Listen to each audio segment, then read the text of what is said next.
하나님 아버지 은혜와 사랑에 감사드립니다. 아름빛교회 5월 한 달 어머니 기도회로 모일 수 있도록 인도해 주셔서 감사합니다. 이 시간 주 앞에 머리 숙인 귀한 믿음의 성도님들, 각 가정의 귀한 어머니 아버지들이신데 하나님 은혜 베풀어 주셔서 정말로 여호와 한 분만을 경외하며 성경이 제시하는 그 방식으로 우리의 자녀들을 양육해 갈 수 있도록, 또 하나님께서 정말로 원하시는 예수 안에서 건강한 가정 함께 세워갈 수 있도록 은혜 위에 은혜로 함께하여 주시옵소서.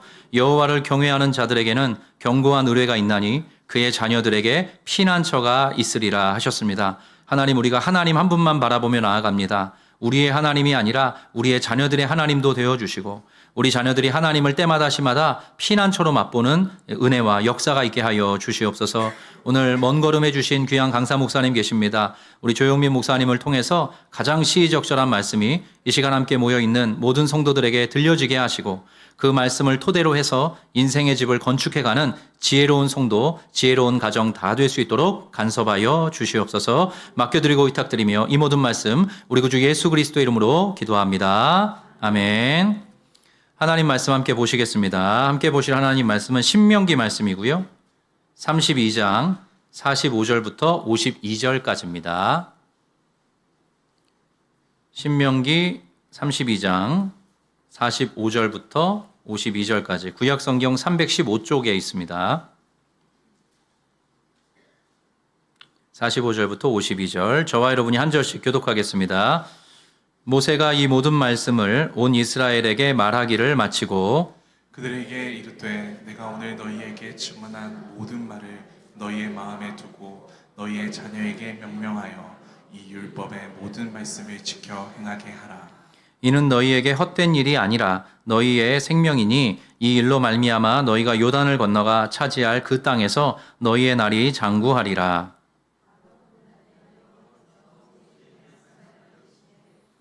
너는 여리고 맞은편 모압 땅에 있는 아바림 산에 올라가 느보 산에 이르러 내가 이스라엘 자손에게 기업으로 주는 가나안 땅을 바라보라.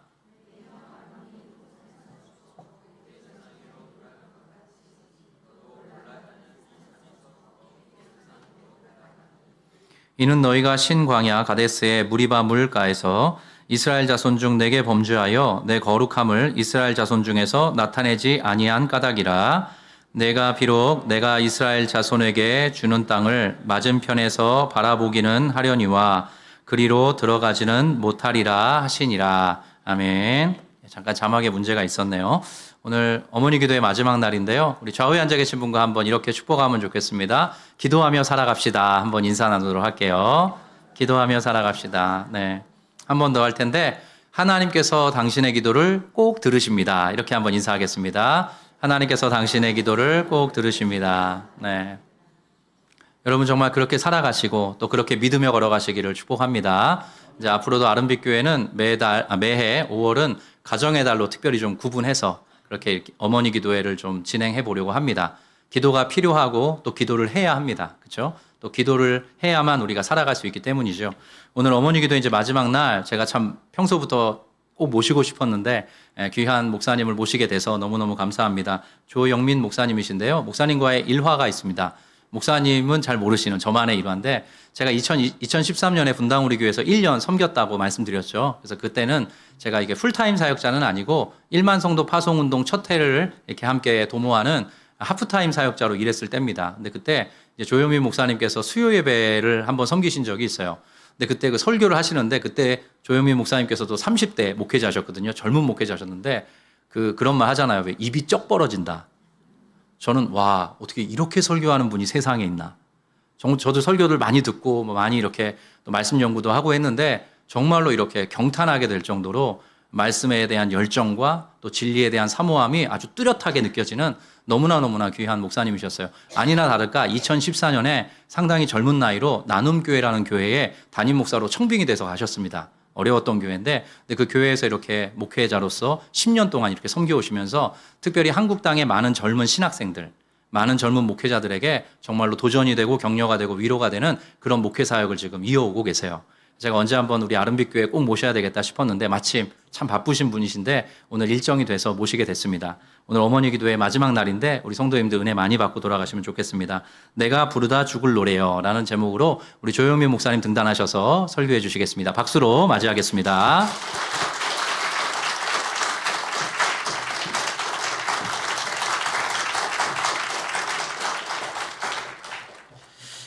네, 반갑습니다. 방금 소개를 들으면서 되게 얼굴이 막 이렇게 약간 빨개질 뻔했는데, 네, 아주 어렸을 때 했던 설교를 또 기억하고, 또 이렇게, 그때 좋았다고 하시고, 또 이렇게 귀한 교회가 세워지고 있는데, 세워지는 교회에 또 이렇게 특별히 이제 어머니들이 모여가지고 기도하는 이 자리에 불러주셔서 너무 영광이고 또 감사합니다. 아름빛 교회 소식 계속 이렇게 듣고 있고요. 정말 이렇게 멋있게 아름답게 성장해가고 성숙해가고 있다라는 말 듣고 2년차 교회인데도 이렇게 또 기도하는 모임이 있다라는 것도 너무 신기하고 놀라운 것 같습니다. 네, 하나님의 가슴에 닿는 어머니의 기도라고 하는 주제로 오늘 마지막 시간인데요. 내가 부르다 죽을 노래라고 하는 제목으로 좀 슬픈 제목을 좀 준비했는데 너무 제목이 슬프다고 울지 마시고요. 끝까지 들어보시면서 왜 울어야 될까라고 하는 거 생각해 보시면 좋겠습니다.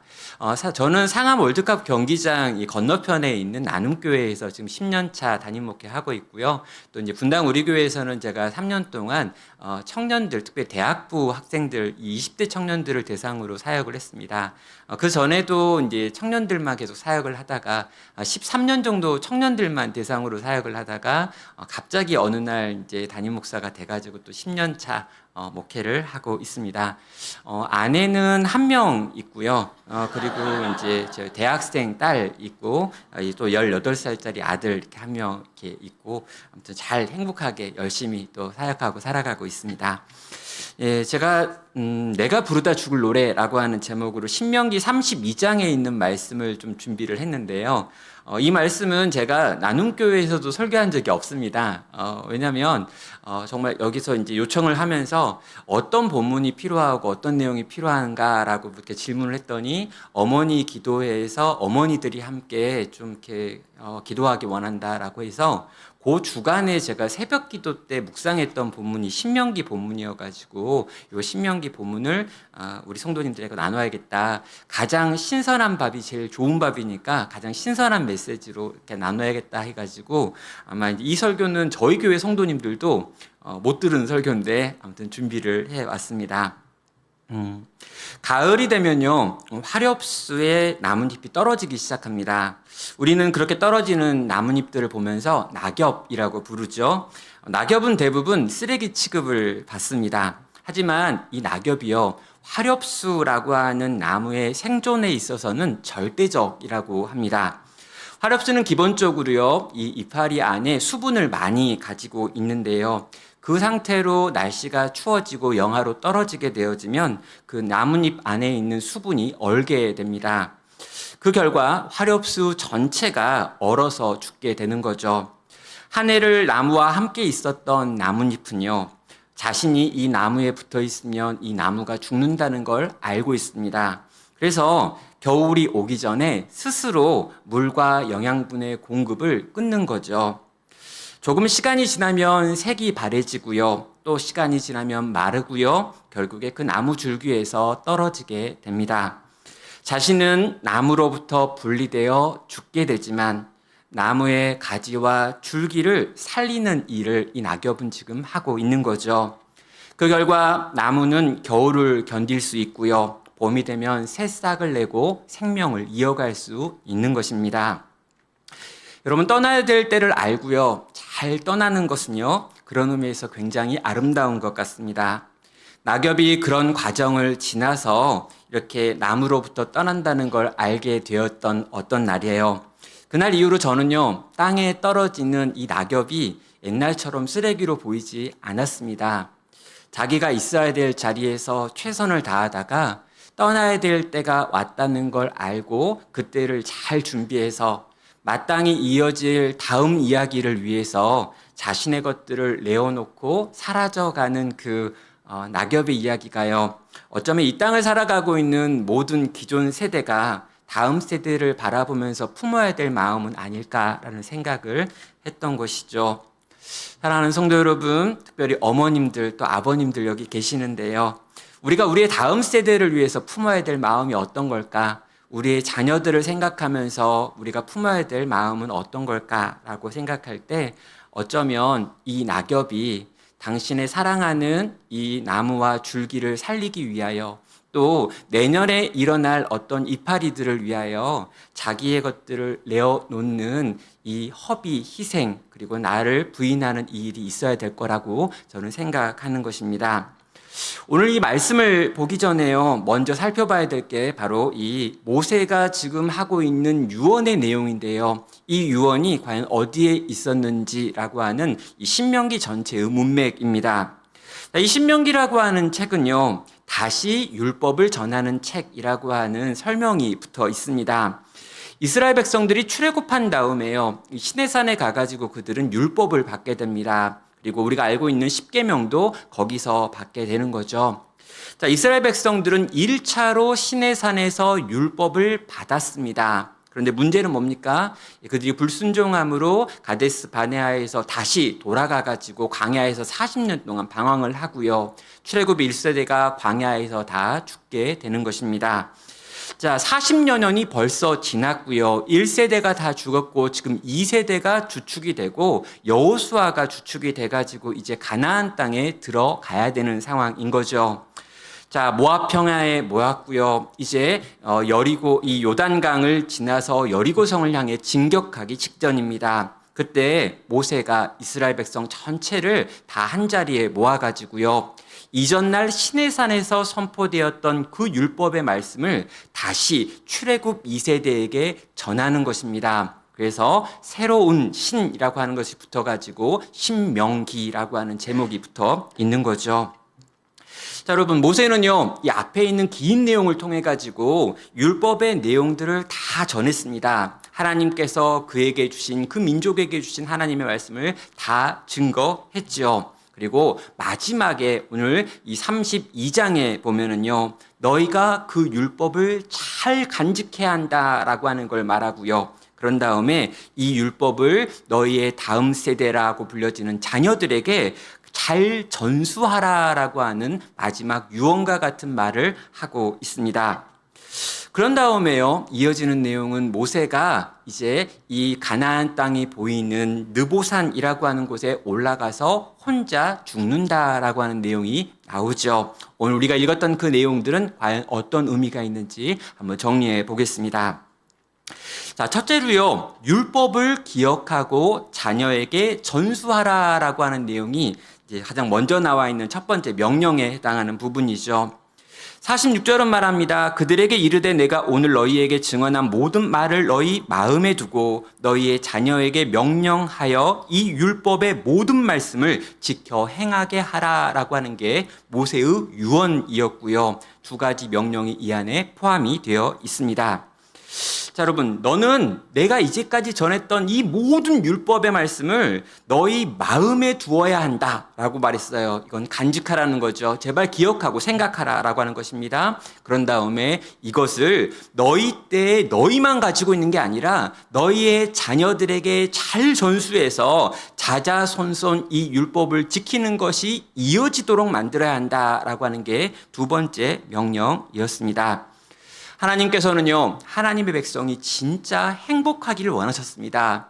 가나안 땅에 들어가서도 그들이 행복하기를 원했고요. 그들의 시대가 지나고 그들의 다음 시대가 와도 거기서 정말 행복하게 하나님 나라의 백성의 정체성을 지키고 살아가기를 원하셨던 것이죠. 그리고 정말 너희가 행복하기 원한다면 방법은 하나뿐이다라고 하는 걸 말씀하신 것입니다. 하나님께서 너희 가운데 두신 율법을 잘 간직하고 이 율법을 지키고 너희뿐 아니라 너희 자녀들까지 이 율법을 지키게 할 때라야 너희는 진정 행복할 수 있고 가나안 땅에 들어가서 그 땅에 먹히는 것이 아니라 그 나라에서 하나님 나라로 이 땅을 만들어가고 세워갈 수 있다라고 말한 것입니다. 여러분, 모세는요, 자기가 할 수 있는 모든 걸 다 했습니다. 이제 남은 건 무엇입니까? 백성들의 몫이죠.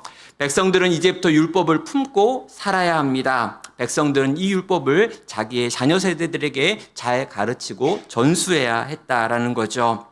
자, 우리는요, 이 말씀을 우리의 마음으로 들어야 합니다. 하나님께서 이 말씀을 단지 모세를 통하여 이스라엘 출애굽 2세대에게 하고 끝났다라고 생각하시면 안 되고요. 이걸 내가 받아들여서 오늘 나에게 하시는 하나님의 음성으로 들어야 한다는 거죠. 하나님께서는 오늘도 동일하게 우리에게 하나님의 말씀을 주시면서 그 말씀을 너희의 영혼에 새겨야 한다라고 지금 명령하고 있습니다. 이 말씀을 읽어야 하고요. 이 말씀을 배우셔야 되고요. 이 말씀을 여러분의 마음에 새기고 간직하셔야 합니다. 그런데 여러분, 내가 말씀을 사랑하지 않고 내가 말씀을 즐거워하지 않고 내가 말씀을 알지 않습니다. 배우려고 애쓰고 노력하지 않습니다. 그런데요, 내가 하지 못하는 것, 하지 않는 걸 과연 내 아이에게 가르치고 들려주고 보여줄 수 있는 걸까요? 그럼 늘 나와 붙어있는 내 자녀들이요, 엄마가 어떻게 성경을 읽는지, 엄마가 어떻게 하나님의 말씀을 듣는지, 엄마가 어떻게 예배 가운데 들어와서 그 말씀에 반응하려고 애쓰는지를 과연 모를까요?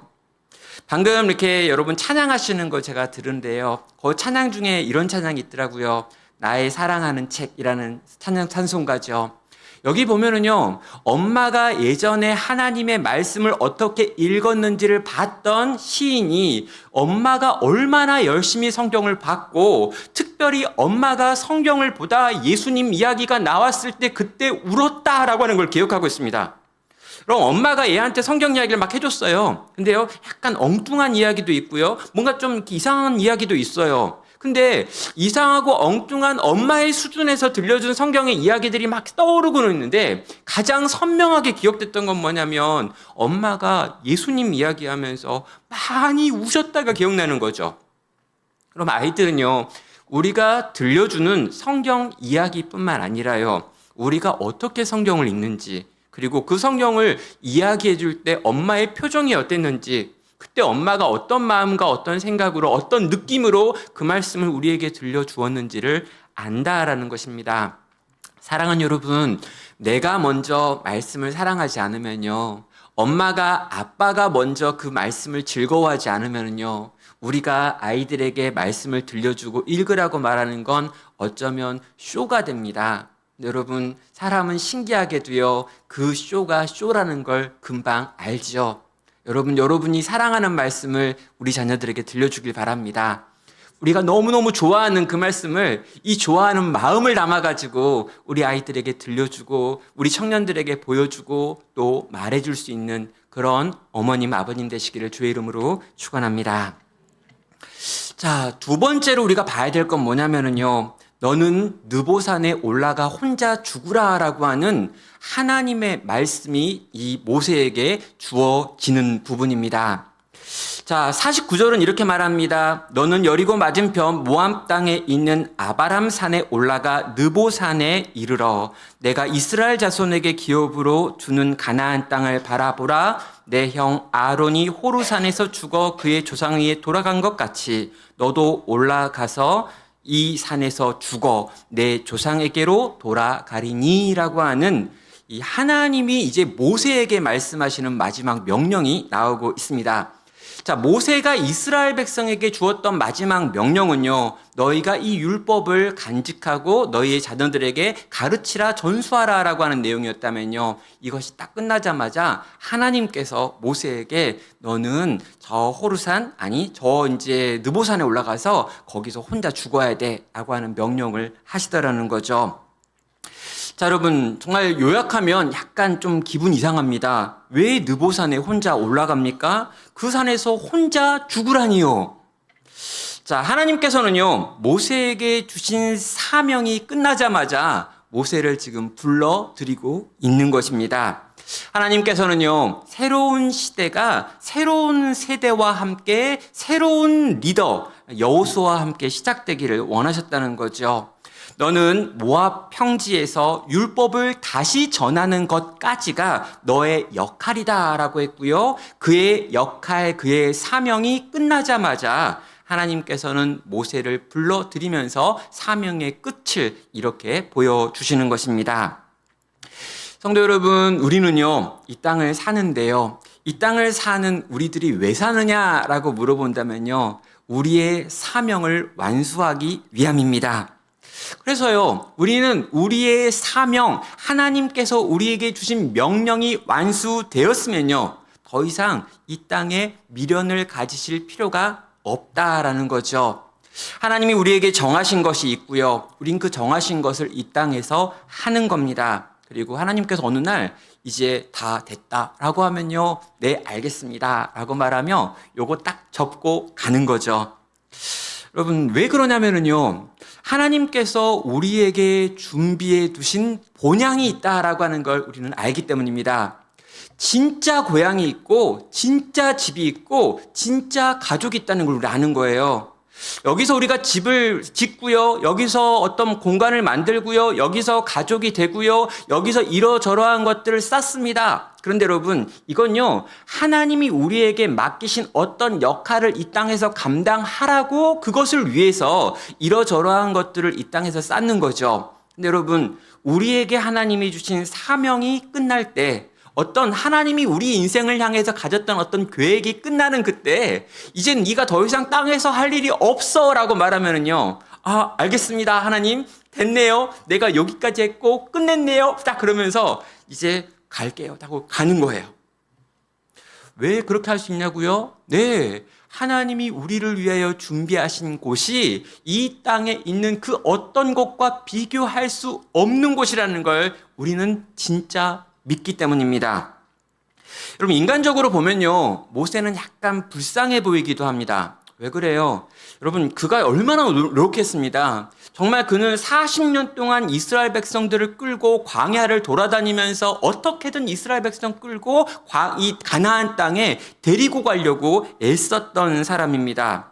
정말 수고하고 애쓰고 막 돌에 맞을 뻔하고 욕을 얻어먹고 정말 과로하면서 이 모든 일을 했단 말이에요. 근데 지금 요단강을 건너기만 하면, 요 강 하나 있는데 그 강 넓지도 않아요. 요 강 건너기만 하면 가나안 땅에 들어가는데, 하나님께서 그 가나안 땅이 보이는 산 꼭대기에 올라가서 가나안 땅을 쫙 보게 한 다음에 거기 들어가지 말고 그 앞에서 죽어, 그것도 혼자, 이런 거예요.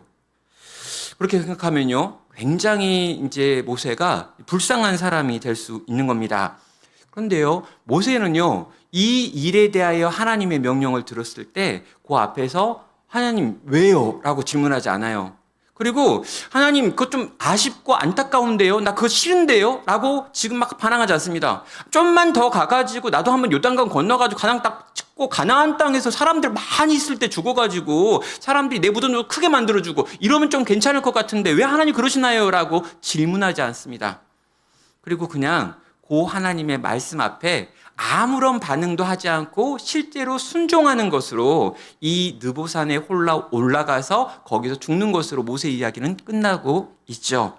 왜 그렇습니까? 모세는요, 정확하게 자기를 위하여 준비된 더 영광스러운 나라, 더 아름다운 나라, 더 찬란하게 빛나는 곳에 대하여 알고 있었기 때문인 거죠. 지금 내가 가나안 땅에 들어가 그 가나안 땅에 있는 풍요와 이런 것들을 보는 것보다 그 하나님께서 나를 위하여 준비하신 그 나라의 영광이 얼마나 찬란한지를 그는 정확히 아는 사람이었던 것입니다.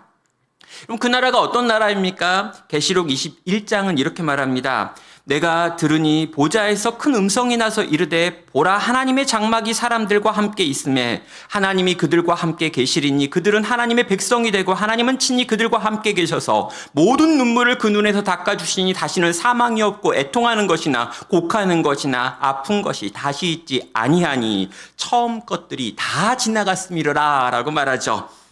여러분, 눈에 보이는 젖과 꿀이 흐르는 땅과 비교할 수 없는 완전한 땅이 거기에 있다라는 것입니다. 하나님께 평생을 순종하며 살려고 애썼던 이 모세는요, 하나님을 간간히 경험한 적이 있습니다. 하나님의 등을 본 적이 있습니다. 하나님의 영광의 끝자락을 본 적이 있습니다. 그러나 이 땅에서 육신의 몸을 입고 있는 상태는요, 하나님이 보이시는 영광의 아주 일부만 봐도 감당할 수 없었습니다. 그런데 여러분 그 나라가 어떤 나라냐고요? 하나님의 전부를 경험하는 나라입니다. 하나님의 완전을 경험하는 나라입니다. 하나님께서 우리의 장막이 되셔가지고 우리를 온통 덮고 계시는 나라가 바로 그 나라라는 거죠. 그 나라에 대한 설명들이 막 나와 있죠. 눈물을 그분이 닦아주십니다. 사망이 없는 곳입니다. 애통하는 것도 곡하는 것도 없습니다. 아픈 것도 다시 있지 않습니다. 처음 이 땅을 살아가면서 우리가 경험하는 모든 종류의 고통이 끝나버리는 완전한 나라가 거기에서 우리를 위하여 준비되어 있다라는 거죠. 사랑하는 여러분, 우리는 그 나라를 믿고 있습니까? 정말 그 나라를 소망하고 있습니까? 저는요, 여러분에게 어떤 아픔이 있고 어떤 고통이 있고 어떤 어려움이 있는지 모릅니다. 그러나 여러분, 저는요, 어머니 기도에 나오시는 대부분의 분들이요, 다 자식 때문에 힘들다는 걸 알아요. 저희 교회도 봐도 마찬가지예요. 기도를 열심히 하는 분들의 공통점이 있습니다. 뭐냐면, 오래 기도했는데 응답받지 못한 기도 제목이 있는 분들이에요. 기도를 잘 하시는 분들은 기도를 많이 하는데 왜 많이 하냐면 응답이 잘 안 되거든요. 맞죠? 딱 생각나는 그 사람 있지 않나요? 그분들.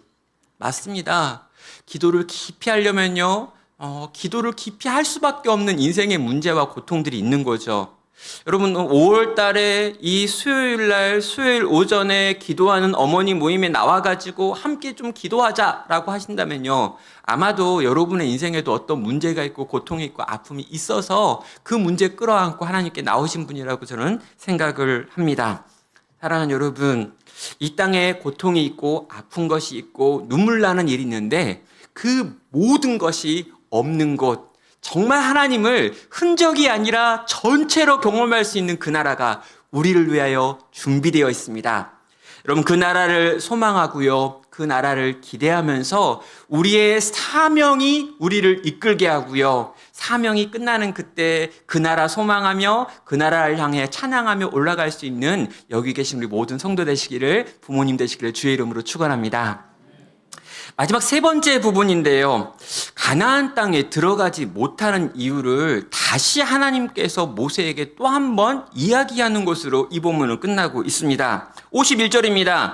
이는 너희가 신광야 가데스 무리바 물가에서 이스라엘 자손 중 내게 범죄하여 내 거룩함을 이스라엘 자손 중에서 나타내지 아니한 까닭이라 라고 말하고 있습니다. 자, 모세가 왜 가나안 땅에 들어가지 못하는지에 대하여 하나님께서 지금 설명을 하는 거예요. 모세야, 네가 느보산에서 혼자 죽는 이유는 바로 이것이다 라고 하면서 민수기 20장에 나와 있는 어떤 사건 하나를 지금 설명하고 있습니다. 자, 이스라엘 백성들을 모세가 데리고 신광야를 지날 때입니다. 이 신광야는 어디냐면요, 지금 이 모압 평지 바로 앞에가 신광야입니다. 그러니까 지금 40여 년 동안 광야를 돌아다녔는데 40여 년을 거의 다 와가지고 39년 차, 거의 40년 차 요때예요. 그러니까 바로 얼마 전에 있었던 한 사건입니다. 물이 없어 목이 말랐던 이스라엘 백성들이 모세와 아론을 원망을 했고요, 모세와 아론은 하나님께 기도한 다음에 모세가 지팡이를 들어 반석을 쳐가지고 물을 내는 사건이 있었습니다. 그리고 그 사건을 통해 가지고 이스라엘 온 백성과 짐승들이 함께 이 물을 마셨죠. 민수기 20장 9절에 있는 내용입니다. 모세가 그 명령대로 여호와 앞에서 지팡이를 잡으니라. 모세와 아론이 회중을 그 반석 앞에 모으고 모세가 그들에게 이르되 반역한 너희여 들으라. 우리가 너희를 위하여 이 반석에서 물을 내려 하고 모세가 그의 손을 들어 그의 지팡이로 반석을 2번 치니 물이 많이 솟아 나오므로 회중과 그들의 짐승이 마시니라 라고 말합니다. 자, 기적이 일어난 거죠. 지팡이로 반석을 2번 쳤습니다. 그랬더니 그 반석이 깨지고 물이 나왔습니다. 여러분, 이걸 딱 들으면요, 우리는 어떤 생각을 하냐면 뭐 큰 바위가 있었나 보다, 반석을 이렇게 쳤다더라, 반석이 깨지면서 여기 물이 쫄쫄쫄 나와가지고 사람들이 먹었구나 이렇게 생각해요. 근데 여러분, 잘못된 상상입니다. 여러분, 여기에서 이 물을 마시는 사람이 200만 명이고요, 짐승들은 그 사람 숫자만큼 그 이상의 숫자입니다. 그러면 여러분, 그 엄청난 사람들이 마실 물이 나왔다는 건 뭐냐면 반석을 2번 땅땅 때렸을 때 이 바위가 터지고 바다에서 막 물이 쏟아져 가지고요, 막 하늘까지 물이 쏟아지면서 한순간에 거대한 저수지가 만들어질 만큼 물이 막 쏟아지는 엄청난 기적 사건이 일어났다라는 거예요. 자, 여러분, 이것만 보면은요, 사람들이 감탄할 수밖에 없죠. 저 얼마 전까지 물 한 방울 없어가지고 우리가 목말라 죽을 것 같았는데, 갑자기 저기서 강이 나오고, 샘이 터지고, 엄청난 저수지가 만들어져가지고, 그 물을 우리가 목을 막 채울 때, 와, 엄청난 하나님의 기적을 또 우리가 봤구나, 라고 생각할 수밖에 없다라는 거예요. 근데 여러분, 이때 모세가 실수를 한 것 같습니다. 뭘까요? 이걸 다 한 다음에 하나님께서 하신 일이다, 이걸 보여주지 않고요. 마치 자기가 그 일을 한 것처럼 그냥 지나가 버렸다는 거예요. 민수기 20장 12절은 그래서 이렇게 말합니다. 여호와께서 모세와 아론에게 이르시되 너희가 나를 믿지 아니하고 이스라엘 자손의 목전에서 내 거룩함을 나타내지 아니한 고로 너희는 이 회중을 내가 그들에게 준 땅으로 인도하여 드리지 못하니라 하시니라 라고 말하는 거죠. 하나님께서 그 상황을 딱 보신 다음에 모세와 아론에게 너희가 나의 거룩함을 드러내야 될 상황이었음에도 불구하고 나의 거룩함이 아니라 너희의 능력인 것처럼 그냥 지나가 버린 것 때문에 너희를 가나안 땅에 들여보내지 않겠다라고 선언하신 것입니다. 자, 하나님께서요, 모세를 책망하셨습니다. 엄청난 기적을 일으킨 다음에 그 기적을 마치 자기가 일으킨 것처럼 하여 하나님의 영광을 빼앗아간 죄를 지금 묻고 계신다는 거죠. 하나님께 마땅히 올려드려야 될 찬송을 중간에 찬탈했다라고 이야기하면서 아론과 모세가 더 이상 그 땅에 못 들어간다라고 하는 선언을 한 것입니다. 자, 모세는요, 이 상황을 지금 경험하고 있는 거고요. 우리도 이 상황에 대하여 지금 들었습니다. 자, 그런데 약간 이제 미안하고 약간 아쉬운 부분이 있어요. 뭐냐면은요, 하나님께서 굳이 모세뿐만 아니라 온 이스라엘 백성이 다 있는 상황에서 모세가 죽는 이유가 이것이다라는 걸 또 이렇게 말할 필요가 있으셨는가라고 하는 부분이에요. 하나님 도대체 왜 이러시는 걸까요? 모세가 얼마나 고생했습니까? 지난 40년 동안 얼마나 수고하고 애썼습니까? 이스라엘이 범죄했을 때 하나님께서 그들을 멸하신다고 할 때 얼마나 자기의 생명을 걸고 내 생명과 바꿔서라도 이 사람들을 살려야 합니다라고 말했던 게 모세입니다. 적어도 2번 이상이요. 자기의 목숨을 걸고 이스라엘 백성을 살려냈던 사람이 모세라는 거죠. 말도 안 되는 이스라엘 백성들을 이끌고 40년 동안 광야를 돌아다니는 이 수고를 한 사람한테 하나님 도대체 왜 이렇게까지 마지막까지 모질게 대하시냐라는 거예요. 아니 39년 동안 제대로 하나님을 섬겼고 39년 동안 제대로 이 백성을 끌고 갔는데 막판에 신강야에서 사람들이 너무 욕하니까 내가 40년 가까이 너네를 끌고 다녔는데 목마르다고 와가지고 나한테 또 이렇게 성질을 부리니까 화가 나가지고요. 설명 좀 귀찮고 그냥 이렇게 때렸더니 기적이 일어나고 그냥 그 정도 하고 그냥 왔는데 그거 하나님이 트집 잡아가지고 너 그때 잘못했지? 너 안 되겠다. 가나안 땅 들어가지 마. 마지막 가는 길인데 하나님께서 모세 얼굴 좀 세워주면 안 될까요? 아니 하나님께서 친히 모세야 너 진짜 수고 많았다. 너 정말 애 많이 썼다. 이렇게 해주면 얼마나 좋아요. 백성들이 막 있는데 모세한테 야 모세야 너 죽을 때 약간 심심할 수 있으니까 내가 좀 준비한 이렇게 퍼포먼스가 있어. 그래가지고 불말과 별병거 세트를 쫙 보내가지고 쫙 간 다음에 사람들 쫙 갈라지고 거기에 이렇게 탁 그래가지고 탁 태워가지고 쫙 올라가고 사람들 와 이렇게 하면 이런 거 있잖아 이렇게. 아니 이도저도 아니면요 이스라엘 백성 다 모여가지고 모압 평지에서 마지막 설교를 다 끝냈는데 설교를 끝냈을 때 그 영혼을 데려가는 거죠. 온 백성이 다 모였는데 설교 딱 끝나고 축도 딱 하면 쓰러지는 거야. 막 백성들이 막 울고 막 200만 명이 막 통곡하면서 마지막 장례식 준비하고 피라미드 하나 쌓아놓고 넘어가. 근데 지금 이거 뭡니까 도대체? 왜 이렇게 마지막까지 모세 비참하게 만드냐는 거예요. 이렇게까지 매정하게 하실 이유가 뭐냐라는 거죠. 여러분 이제 하나님한테 좀 물어봤어요. 이렇게 제가 와 도대체 하나님 왜 그러신 거냐? 그랬더니 여러분 이거 아시나요? 하나님께 물어봐도 하나님 대답 안 하는 거? 거의 대답 안 해요. 혼자 이렇게 막 물어봤는데 좀 이렇게 뭐 계시를 주실까 해가지고 하나님 뭔지를 물어봤는데 하나님이 말 안 하시더라고요. 그래서 하나님이 말씀 안 하시는 걸 내가 안다고 하면 안 되니까 요 부분 그냥 넘어가야겠다고 그래서 넘어갈게요. 모르겠어요. 도대체 하나님 왜 그러셨는지. 근데요 한 가지 이상한 건 남아요. 뭐가 남았냐면 모세예요. 모세. 그럼 신명기를 누가 기록했습니까? 모세죠. 하나님이 그렇게 말씀하실 수 있어요. 모세가 마지막에 마음 상할 수 있습니다. 이스라엘 백성들이 그때 다 출애굽 2세대가 있는데 그 출애굽 2세대가 하나님께 그 말 듣고 모세가 그래가지고 느보산에 가서 혼자 죽는구나 라고 고개 끄덕거리면서 모세 잘못했네 이렇게 할 수 있어요.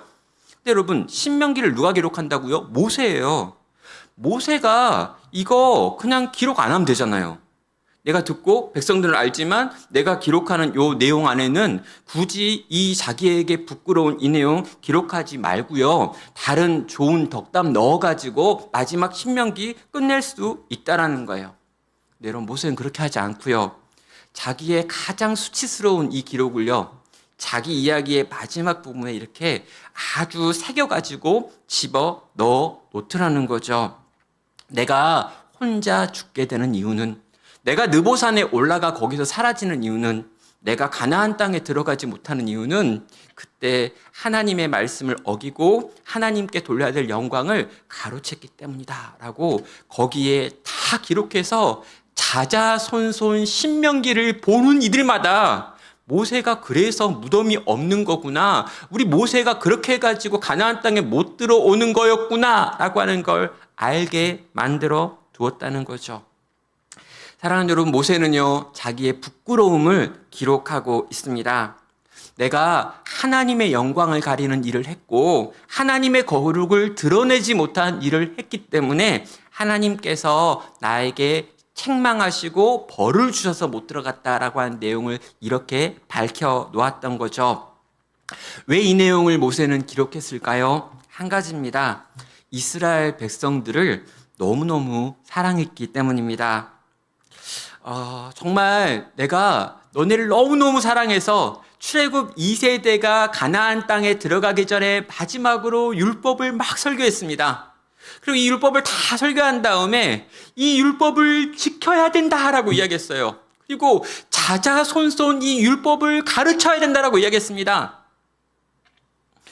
자, 그런 다음에 마지막으로 남기는 게 뭐냐면요, 이 율법은 반드시 누구라도 지켜야 한다라고 하는 이야기를 하고 싶은 거예요.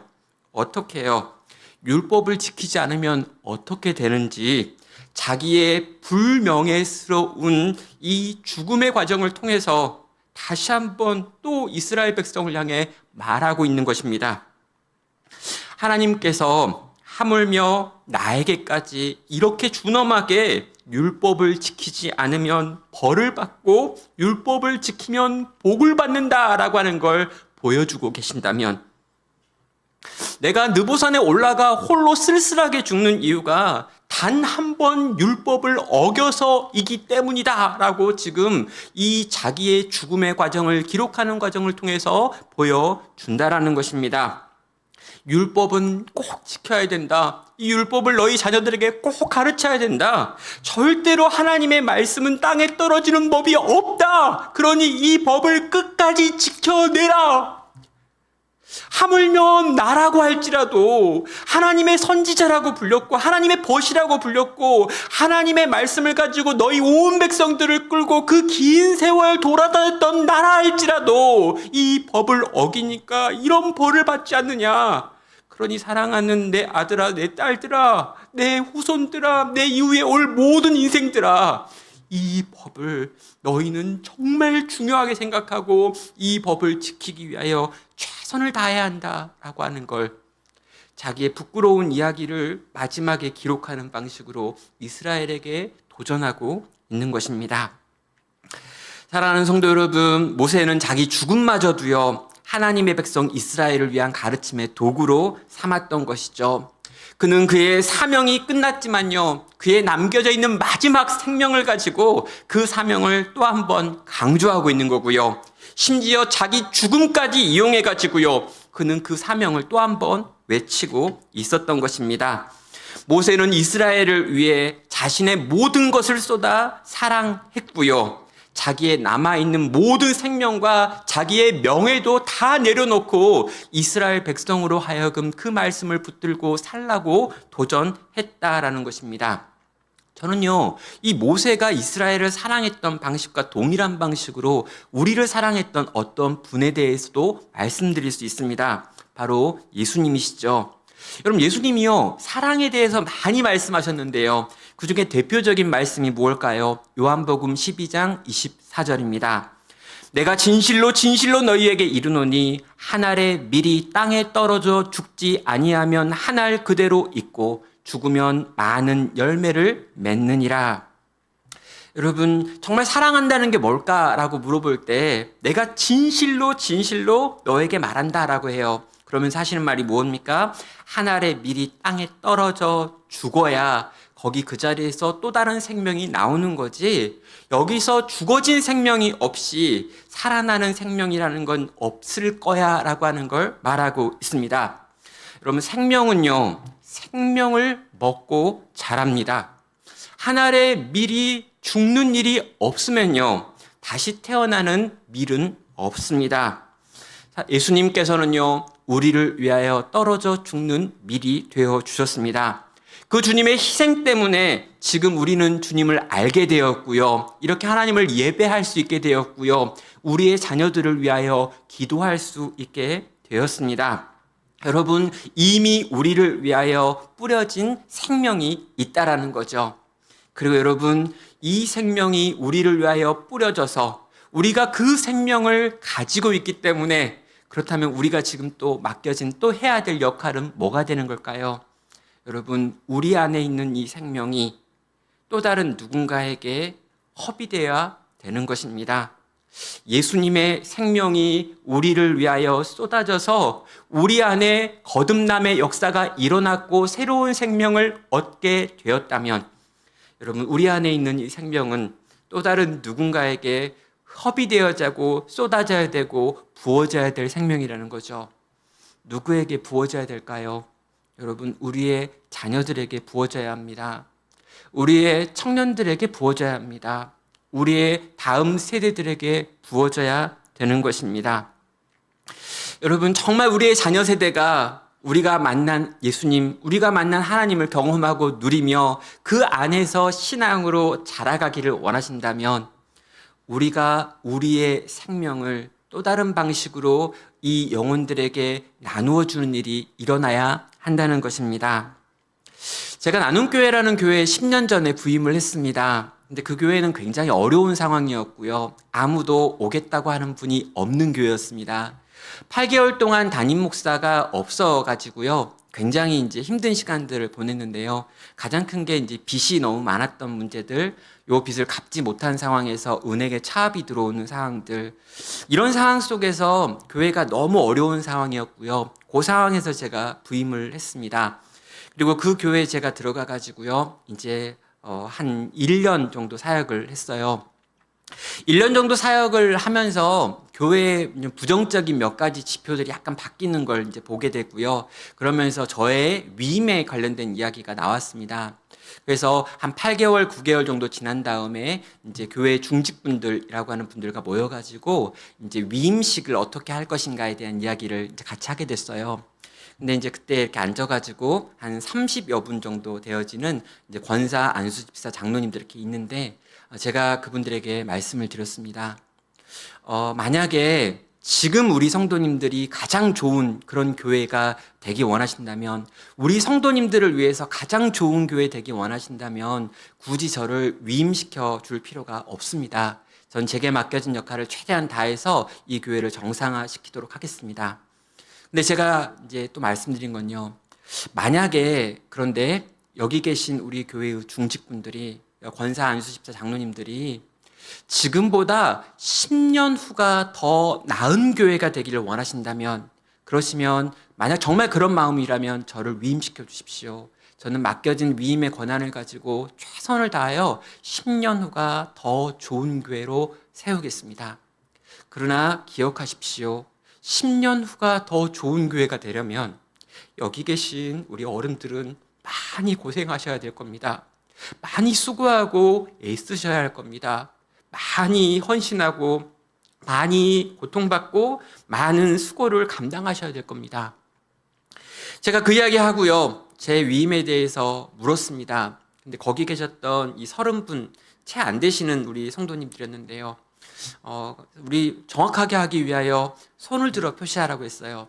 근데 그때 손을 들어서 지금이 좋은 교회가 아니라 10년 후가 더 좋은 교회 되는 쪽으로 전원이 다 손을 들어 주셨습니다. 예, 그래서 제가 위임을 받았고요. 그 교회를 지금 10년 차 섬기고 있습니다. 네, 올해 1월 달이었습니다. 올해 1월 달에 저희가 예배를 드리는데요. 예배를 드리면서 제가 잠깐 그때 그 이야기를 했어요. 그때 10년 전에 우리 교회 권사님, 장로님, 안수 집사님, 그때 고 중직분들, 그분들이 지금이 좋은 교회가 아니라 10년 후가 더 좋은 교회 되기를 원하신다고 하셔서 제가 위임을 받았습니다. 그리고 지금 10년이 되어가는 나눔교회가 여기 있습니다. 여러분, 10년 전에 나눔교회는요, 청년이 3명밖에 없었습니다. 근데 그때 그 주간에요, 청년이 80명이 출석했습니다. 10년 전에 나눔교회는요, 영아부 유치부가 3명 있었습니다. 근데 최근에 저희 나눔교회는요, 영아부 유치부가 너무 많아져가지고 지금 영아부 30명, 유치부 한 30명, 그리고 영아부에 못 가는 애기 한 20명 이렇게 있습니다. 그때는 주일학교가 전부 다 합쳐가지고 주일학교가 40여 명 정도 됐는데요. 최근에 보니까 주일학교가 110명 정도 출석을 하고 있더라고요. 그래서 제가 그때 이제 그 통계를 다 뽑은 다음에 그때 그 예배 시간에 그때 저의 위임을 결단하시며 지금보다 10년 후가 더 좋은 교회 되기를 원하신다고 말씀하셨던 그때 그 교회 중직분들 자리에서 일어나 달라고 요청했습니다. 그분들이 자리에서 일어나셨고요. 온 성도들이 그분을 향해 감사하다고 박수했습니다. 왜냐고요? 지난 10년 동안 그분들은 그분들의 다음 세대를 위하여 자신들이 누릴 수 있는 많은 것들을 포기하고 자기들의 생명을 쏟고 시간을 쏟고 물질을 쏟아 그때보다 10년 후가 더 나은 교회를 만드는데 자기의 생명을 허비해 주신 분들이기 때문입니다. 말씀을 마무리하겠습니다. 낙엽은 아무짝에도 쓸모없는 쓰레기 같지만 그 낙엽이 떨어짐으로 나무가 겨울에 얼지 않고 견딜 수 있습니다. 그뿐 아닙니다. 그 낙엽이 흙을 덮어 추위로부터 나무의 뿌리를 보호합니다.